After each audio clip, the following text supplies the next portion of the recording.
Shalom Ibu Bapak Saudara semuanya, kembali berjumpa di program Bible Everyday. Kita akan belajar di pasal yang kelima dari kitab 2 Tawarik. Ini masih berhubungan dengan bait suci. Di pasal yang kelima ini adalah tentang pentabisan bait suci.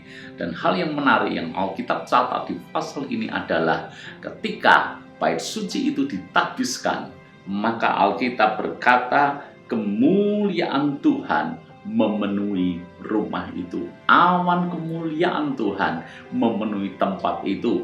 Bahkan ini bukan menjadi hal yang biasa, bukan menjadi peribadatan yang biasa. Kenapa saudara? Ayat yang ke-14 berkata seperti ini, sehingga imam-imam itu tidak tahan berdiri untuk menyelenggarakan kebaktian oleh karena awan itu, sebab kemuliaan Tuhan memenuhi rumah Allah. Ini pemandangan yang tidak biasa, sebab para imam yang melayani peribadatan atau menyelenggarakan ibadah itu sampai tidak tahan berdiri, saking besar dan kuatnya kemuliaan Tuhan yang memenuhi rumah Allah itu atau memenuhi bait suci itu. Menjadi perenungan dan pertanyaan bagi kita semuanya. Kapan kemuliaan Allah memenuhi bait suci itu? Kalau Anda teliti ayat demi ayat, kemuliaan Tuhan memenuhi bait suci bukan ketika bangunan itu jadi, bukan ketika gedung itu sudah berdiri dengan megahnya, lalu kemudian kemuliaan Tuhan memenuhi bait suci. Tuhan tidak ada urusan dengan gedung bangunan secara fisik. Kalau Anda teliti ayat per ayat, maka kemuliaan Tuhan memenuhi bait suci justru ketika ada dua hal. Hal yang pertama adalah di dalam ayat yang ke-6. Tetapi Raja Salomo dan segenap umat Israel yang sudah berkumpul di hadapannya berdiri di depan tabut itu dan mempersembahkan kambing domba dan lembu sapi yang tidak terhitung dan tak terbilang banyaknya. Hal yang pertama, ketika umat Tuhan mempersembahkan korban kepada Tuhan, itu yang membuat awan kemuliaan Tuhan memenuhi bait suci. Apa yang kita persembahkan kepada Tuhan, dan yang kita persembahkan tentu saja adalah hidup kita, tubuh kita, seperti nasihat Paulus kepada jemaat di Roma. Karena itu persembahkanlah tubuhmu sebagai persembahan yang hidup, yang kudus dan yang berkenan kepada Allah. Itu adalah ibadahmu yang sejati. Jadi saudara-saudara, ketika kita mempersembahkan tubuh kita kepada Tuhan, tidak berkata kepada Kristus, Kristus masuklah dalam hatiku, kuasailah seluruh hidupku, maka percayalah hadirat Tuhan akan memenuhi hidup kita. Sejak saat itu hidup kita akan dipenuhi dengan kemuliaan Tuhan. Ketika kita mempersembahkan hidup dan tubuh kita, maka orang pun bisa merasakan hadirat Tuhan dalam hidup kita.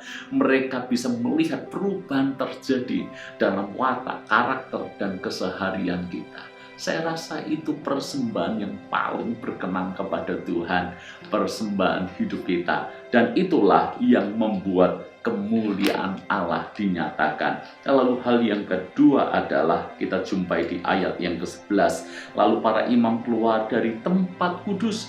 Pada imam yang ada pada waktu itu, semuanya telah menguduskan diri. Hal yang kedua yang membuat awan kemuliaan Tuhan memenuhi bait suci, bukan sekali-kali karena bait suci itu megah dan mewah, tetapi karena para imam lebih dulu menguduskan dirinya. Ini menjadi sebuah pemikiran, perenungan bagi kita semuanya. Benarkah hidup kita sudah kudus dan berkenan kepada Allah? Sebab hadirat Tuhan itu hanya dinyatakan kepada orang-orang yang hatinya kudus, orang-orang yang menjaga hidupnya kudus, dan memang benar hidup dalam kekudusan. Kita hidup di budaya yang mana kompromi dengan dosa adalah hal yang biasa. Kita hidup dalam sebuah budaya yang mana dosa itu melekat dalam keseharian. Bahkan tidak jarang orang Kristen jatuh bangun dalam hal-hal yang sifatnya amoral.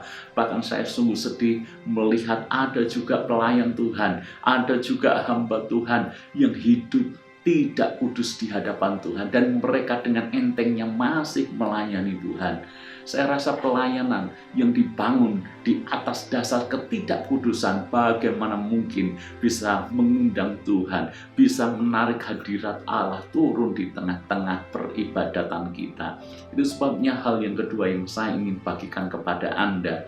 Kalau kita ingin hidup ini dipenuhi dengan hadirat Tuhan, kemuliaan Tuhan, orang bisa merasakan Kristus benar-benar nyata dalam hidup kita, maka jaga kekudusan. Kita hidup di zaman yang bengkok, kita hidup di zaman di mana ketidakkudusan ada di sekeliling kita, dan begitu mudahnya kita menjadi cemar oleh karena pengaruh-pengaruh yang ada di sekeliling kita. Tapi nasihat firman Tuhan hari ini buat kita semuanya di tengah-tengah angkatan yang bengkok ini, pertahankan hidup kudus di hadapan Tuhan. Saya yakin dengan hidup kudus, hidup kita berkenan kepada Tuhan, dan awan kemuliaan Tuhan akan memenuhi hidup kita.